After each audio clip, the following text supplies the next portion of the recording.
Эфир абхазского телевидения продолжает русская служба новостей. Здравствуйте. В студии Алиса Шамба. Сегодня в выпуске. Факты незаконной деятельности по добыче криптовалют. Ликвидирован очередной наркоканал. Итоги рейдовых мероприятий. Какую роль в безопасности движения играют светофоры и по какому принципу их необходимо устанавливать? Открылась фотовыставка, посвященная столетию известного абхазского скульптора, первого председателя Союза художников Абхазии Марины Эшпа. В Ачимчире прошло собрание общественности по вопросу апартаментов. Оно должно было состояться внутри здания Дома культуры, но по инициативе организаторов собрание перенесли на площадь. В то же время здесь собрались и жители восточных районов, не согласные с мнением представителей оппозиции. В процессе митинга были попытки дестабилизировать ситуацию, провокации. Эмоциональный накал периодически менялся. Правоохранительные органы предпринимали меры по предотвращению массовых столкновений. После того, как все успокоилось, оппозиция смогла высказаться. По завершению митинга собравшиеся жители района отошли к зданию администрации, чтобы в спокойной обстановке обсудить проблему. Они поддержали инициативу руководства района.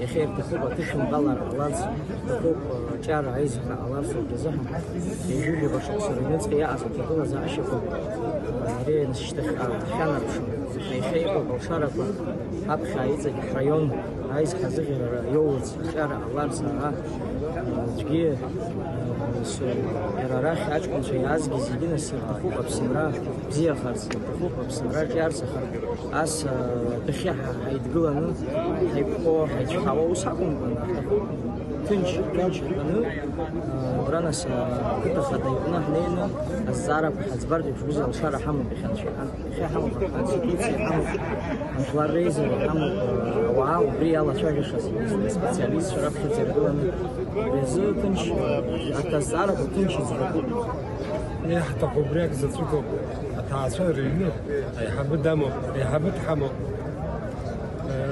بسیک ودنی بیار وشمشل زی خا یکایتون زغال صحبت بیت قبض بسرعه خلیجی برا خوشی برا وشمشل روز زوی عبیجت تکلک ابشرها ونقل وبيزها وشوا تاثیر اکلک و نترس در بسخر شش اتم کوخاصو حرب خا احصوت عميتهم يحبر خاقم خا احرق الصوت.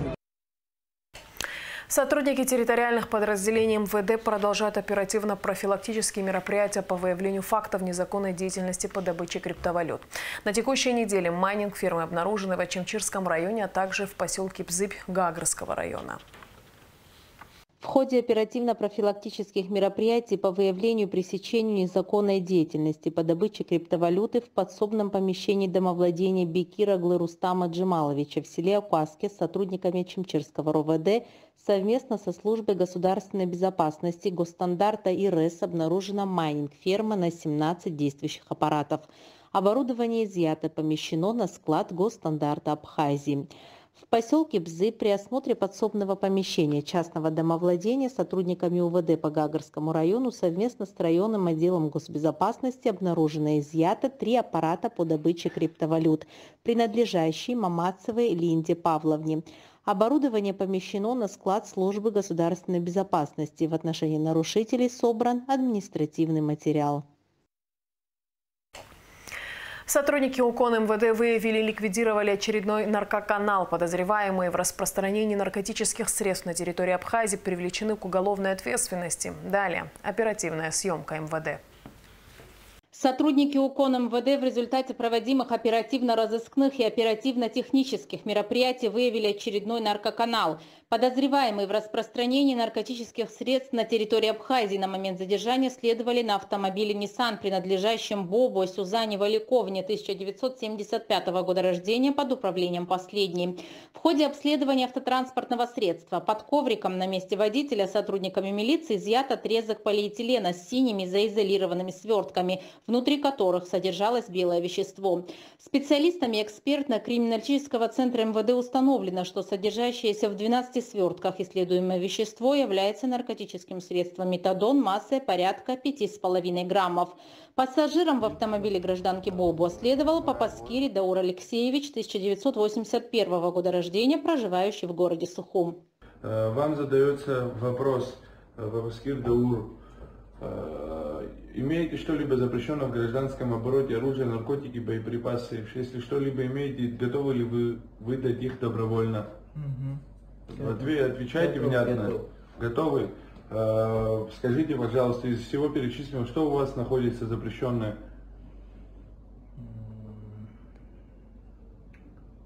Запрещенные вещества. Именно что? Метадон. Метадон? При этом задержанный указал, где он хранит при себе запрещенное наркотическое средство. Так, граждане понятые, в переднем левом кармане обнаружено заизолированные свертки синего цвета. В изъятых 8 свертках содержалось порошкообразное вещество метадон. Как пояснил гражданин Папаскири, данные свертки он хранил с целью последующего распространения путем так называемых закладок. В ходе личного досмотра у задержанного также изъяты банковские карты, личные документы, в том числе ряд экземпляров недействительных водительских удостоверений и мобильные телефоны. Исследование содержания гаджетов, принадлежащих гражданину Папаскири, подтвердило оперативные данные УКОН о принадлежности задержанного к организатору, в его же лице оператору наркоканала по сбыту метадона на территории Абхазии. Это ваши оба телефона, правильно? Фотографии, которые, получается, у нас сделаны сегодня. Каждая фотография из них у нас с геолокацией и так далее, как ранее пояснял гражданин, что с помощью каких-то знаков или геолокации точных данных он распространяет. Поясните, пожалуйста, вы это фотографировали все? Да. Вот еще у нас просматривается фотографии чеков, кто... Рассылки с фото и локацией мест тайных закладок с уже оплаченным наркотиком Папаскири осуществлял посредством мессенджера Telegram. Так, аккаунт у нас открывается. Граждане понятые, хочу вам пояснить, что данный аккаунт в простонародье называется «Смайлик». То есть это телеграм-канал, который занимается распространением наркотических средств. И мы видим, что в данном телефоне таким образом, в результате разработанных и реализованных оперативных мероприятий сотрудниками УКОН МВД закрыт очередной канал преступного распространения наркотического средства в Абхазии, ранее действующий под ником Иван, Сергей, Полет и Озон. При личном досмотре у гражданки Бобо были изъяты документы и банковские карты на ее имя, а также сотовый телефон с содержанием фотографий объектов в лесополосе на тот момент неустановленной местности. Уважаемые понятые, обратите внимание, по данной ссылке переходим, видим снимок. На рассматриваемом снимке понятым были представлены данные с указанием геолокации зафиксированной местности. Как пояснила задержанная, ссылку на указанный объект ей переслал Папаскири Даур. В ходе дальнейших оперативно-розыскных мероприятий в отношении гражданина Папаскири сотрудники УКОН при участии непосредственного задержанного и лиц, приглашенных в качестве понятых, проследовали в Ачимчирский район. Покажите, пожалуйста. Где это находится? При обследовании участков местности, на которую указал подозреваемый, как на места ранее произведенных им тайных закладок в селе Гуада Ачимчирского района, в лесополосе обнаружено изъято 16 свертков с наркотическим средством. В общей сложности, по заключению экспертов, масса изъятого вещества метадон при личном досмотре гражданина Папаскири и из мест реализации, а также из автомобиля гражданки Бобо составила порядка 23 граммов, что является особо крупным размером. В отношении вышеназванных лиц в соответствии с пунктом В, частью 3 статьей 224 Уголовного кодекса Республики Абхазия возбуждено уголовное дело, расследование которого проводит Следственный отдел УВД по городу Сухум. Подозреваемый содержится под стражей. 4 водителя лишены прав на полгода за нетрезвое вождение. По поручению министра внутренних дел Роберта Киута 18 и 19 июля прошли рейдовые профилактические мероприятия, направленные на выявление правонарушителей. По итогам рейда было составлено 40 протоколов о нарушении правил дорожного движения.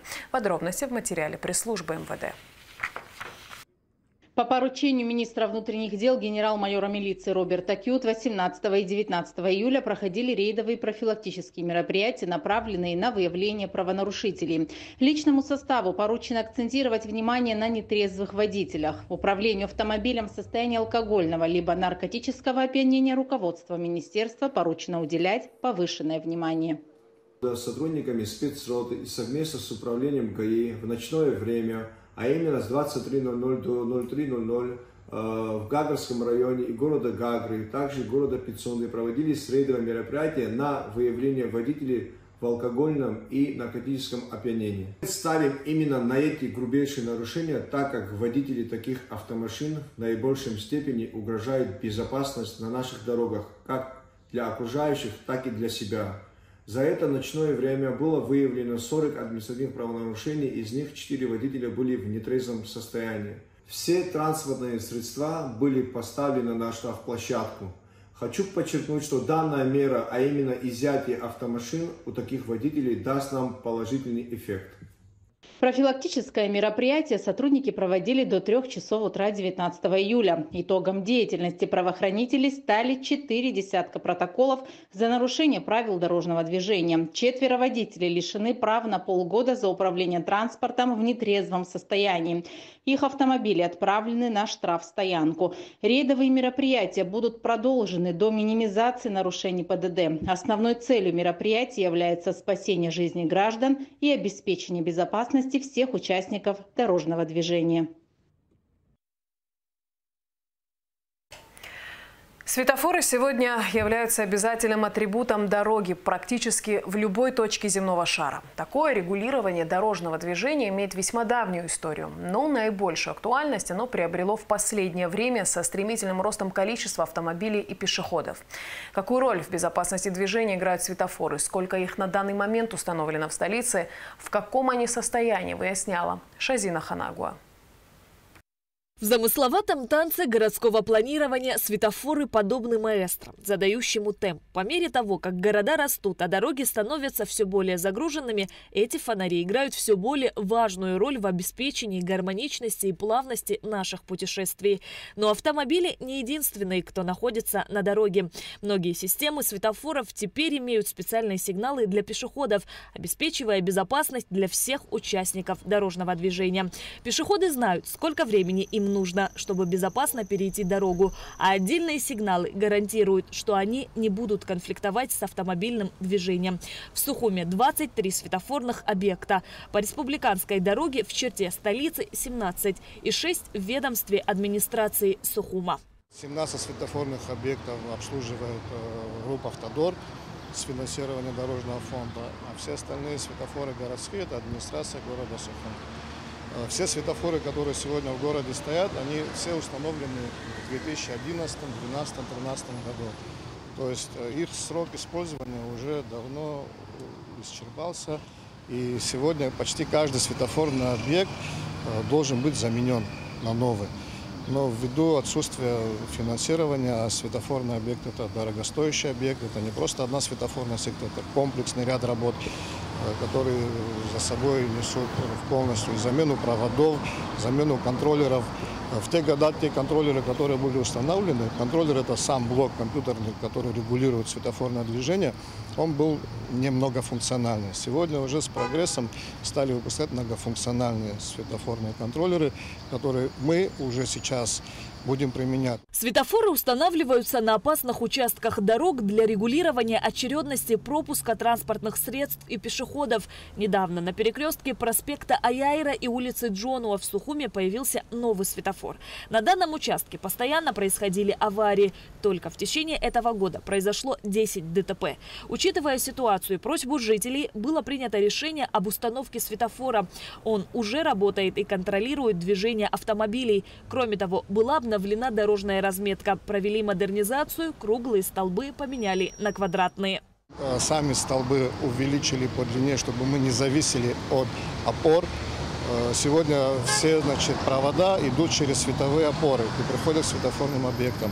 Там мы исключили все эти моменты, чтобы светофорный объект он был полноценно независимым. Светофорный объект устанавливается совместно с ГАИ. Определяется трафик движения пешеходов, машин или состояние аварийности. Далее выносится решение, устанавливать или нет. По словам Тимура Абгадж, на очереди перекресток улицы Генерала Аршба и проспекта Арзенба. Лежачий полицейский либо установить светофорный объект. И на Лакоба Генерала Аршба тоже пока под вопросом. Будут там светофор, либо лежачий полицейский, большой с пешеходным переходом. Администрация города вынесла решение поэтапно каждый год по одному перекрестку производить полную замену всех светофорных секций. В этом году уже мэром города Сухум определена сумма на один перекресток. Вот сейчас мы стоим на улице Ардзенба и Леона на перекрестке. То есть фактически все вот эти монолитные светофоры, их у нас по городу 6 перекрестков, они ремонту не подлежат. Они уже свой ресурс полностью исчерпали и требуют полной замены. Сегодня, по мере необходимости, по мере того, как портятся эти светофорные объекты, один перекресток снимается, более или менее хорошие монолитные секции, они будут устанавливаться на тех перекрестках, которые еще не заменены, и далее уже постепенно будет меняться. В 2022-2023 годах на светофорных объектах были применены источники бесперебойного питания. В зимнее время, когда свет отключается, этот источник дает 3-4 часа бесперебойной работы. И 6 светофорных объектов профинансировал через РУП «Автодор» и Дорожный фонд. Они профинансировали городские светофоры. 5 перекрестков через администрацию города Сухум. Но все равно этого тоже мало. Почему? Потому что, во-первых, настолько часто выключается свет зимой, батареи не успевают заряжаться, а сами контроллеры, они очень чувствительны и просят чистой электроэнергии, получения чистой электроэнергии. Соответственно, сотрудники ГАИ на особо таких серьезных перекрестках, вот данный участок, он самый такой вот серьезный считается в нашем городе. Здесь, когда какие-то поломки со светофором происходят, либо отключение света на долгое время, сюда даже выставляется пост ГАИ, и они регулируют движение на этом перекрестке, где мы можем подключиться к тем объектам коммерческим, у которых есть свои генераторы, которые переключаются с общего питания на свои генераторы. Они нам позволяют подключить наши светофорные объекты, и спасибо им всем за это. По словам Тимура Абгадж, очень много светофорных объектов нуждаются в ремонте. Сейчас специалисты ведут работы по устранению существующих проблем. Ребята уже почистили почти все светофорные столбы. Сегодня они будут выходить на подтяжку всех проводов провисших. И далее, тихо-тихо, по возможности, все будем приводить в порядок, насколько возможно, насколько это будет финансироваться. В основном все светофоры города были установлены с 2011 по 2013 годы. Стоимость одного регулировщика движения зависит от самого перекрестка. Раньше светофоры закупались в Нальчике, сейчас в городе Орел. Перекрестки бывают разные. Есть на одном перекрестке, где нужно 8 секций, есть где 7, есть где 12, есть где консоли стоят, как на этом светофоре. То есть от 1 миллиона до 1,5 миллиона стоит установка одного комплекса светофорного объекта. Проезд на красный свет – одно из наиболее серьезных нарушений правил дорожного движения, из-за которого происходит много ДТП с печальными последствиями. Промчались на запрещающий сигнал светофора. Если нарушение зафиксируют, вы получите штраф. У вас будет 30 суток, чтобы его оплатить. Успеете сделать это за 5 дней, заплатите только половину суммы. По статистике мы видим нарушение проезда под запрещающий красный свет у нас пошло на спад. Ну, это говорит о том, что сознание у людей начало повышаться. Случаев, когда пешеходы нарушали